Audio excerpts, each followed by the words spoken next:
CBS News Chief Foreign Affairs Correspondent and Face the Nation moderator Margaret Brennan. Margaret, good morning to you. We always talk about these meetings between countries, major economies, militaries as high stakes. But what makes this particular one high stakes for world order, and how is success going to be defined?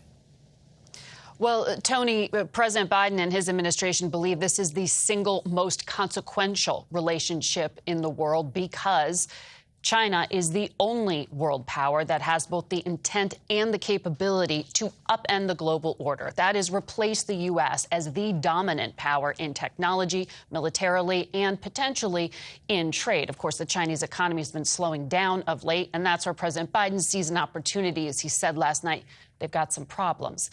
Now, President Xi is going to try to use that leverage with the business community. He's meeting with some executives, dining with them tonight. He's trying to shore up some stability back at home.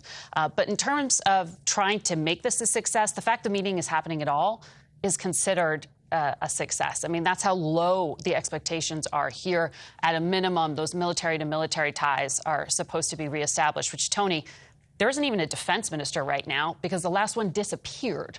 That tells you about Xi Jinping's authoritarian rule. Wow, it really does. Before you go, Margaret, turning to the Middle East now, about 240 hostages are being held right now by Hamas, including Americans. And in recent days, President Biden has said some hopeful things, thinking a deal might be coming to release at least some of them. What do you know? What's the latest?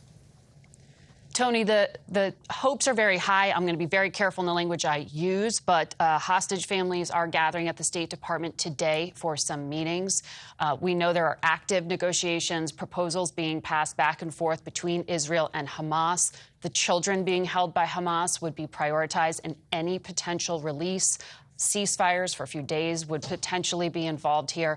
And Israel is considering a proposal from Hamas to release Palestinian women and children from detention centers in Israel. It's not clear how many or where they would go, but we know an Israeli human rights group, B'Tselem, says there are 147 women and children as of June held in Israeli prisons. So we will see if those differences can be compromised on and if some of these families can be reunited. Yeah, we'll be following it. We'll also be talking to the father of an 8-year-old Israeli girl believed to be held hostage by Hamas. That's at 7:30. But for now, Margaret, thank you very much.